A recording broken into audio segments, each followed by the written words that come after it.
बापरे! मला जरा पण वाटलं नव्हतं एवढ्या हॅपी डेच्या एंडिंगला मला लिटरली रडावं लागेल. सांगते काय झालं. सकाळी मस्त रेडी होऊन मम्मा, मी आणि नीरज आम्ही चाललो होतो श्रीरामपूरला. श्रीरामपूरला आम्हाला जायचं होतं हॉस्पिटलसाठी. तर आम्ही पोचलो हॉस्पिटलमध्ये गेल्यानंतर आम्हाला खूप वेळ वेट करावं लागलं. जिथे की आम्हाला बऱ्याच वेळ त्यांनी सांगितलं बसायचं केव्हाचा नंबर लावलेला होता, पण केव्हा पण बसायला लावलं. तर इथे नीरज करतोय फोन स्क्रोल आणि मी बसली आहे की वाट बघते कधी आम्हाला बोलवलं. आणि मम्मा पण माझ्याकडे फोनमध्ये बघते की मी नेमकी काय करते. नंतर मी खूप बोर झाले. मला मम्मा बोलली जरासं पाणी पी. सो हायड्रेटेड राहणं गरजेचं असतं. सो मी तर पाणी पिले. मम्मा पण बसली. आम्ही वाट बघतोय कारण आम्हाला खूप वेळ बसायला लावलं. नंतर बनी दादा आला फायनली, जेव्हा माझं डॉक्टरसोबत बोलून झालं. आणि हा हॅपी मूड आहे कारण डॉक्टर बोलले जास्त काही सिरियस नाही आहे. सो मग मी एक शूट केला. त्याच्यानंतर आम्ही निघालो एका मस्तशा लंच म्हणण्यापेक्षा हा डिनरच होता कारण की संध्याकाळचे वाजले होते 5. तर हे ते हॉटेल आहे जिथे आम्ही पहिल्यापासून आमची पूर्ण फॅमिली ती गोल्डन चॅरिटी, तर आम्ही खूप सगळे फंक्शन्स पण एकत्र करत असतो. तर आम्ही पहिले येऊन बसलो फॅमिली साईडला.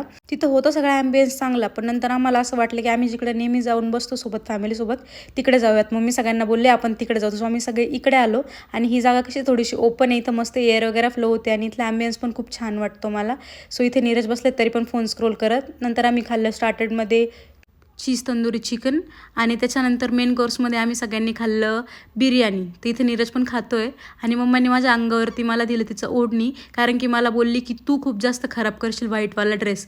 आणि आता नीरज इथं वेट करतोय दुसरं जेवण. तोपर्यंत दिलं मांजरला जेवण. मग आलं दुसरं त्याचं जेवण नंतर आम्ही खाल्ली आईस्क्रीम. नीरजनी स्ट्रॉबेरी, मी मँगो. आणि तोपर्यंत मम्मा करत होती शॉपिंग कंप्लीट झाल्यानंतर आम्ही खाल्लं पान. आणि चालाक नीरजनी त्याच्यासाठी चॉकलेट फ्लेवरचं पान आणलं होतं.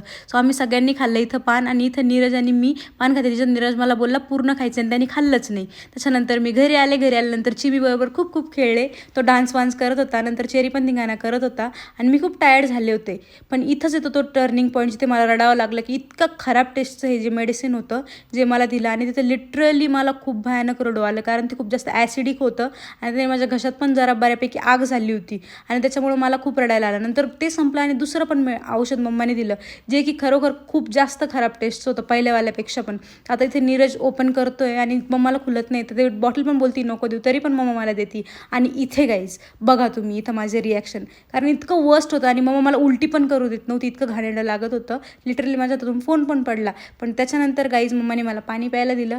पाणी पिल्यानंतर मी थोडीशी रिलॅक्स झाले. त्याच्यानंतर गाईज मी चेंज वगैरे केलं. तर कसं वाटलं तुम्हाला आजचा मिनी ब्लॉग कमेंटमध्ये सांगा. Bye bye guys.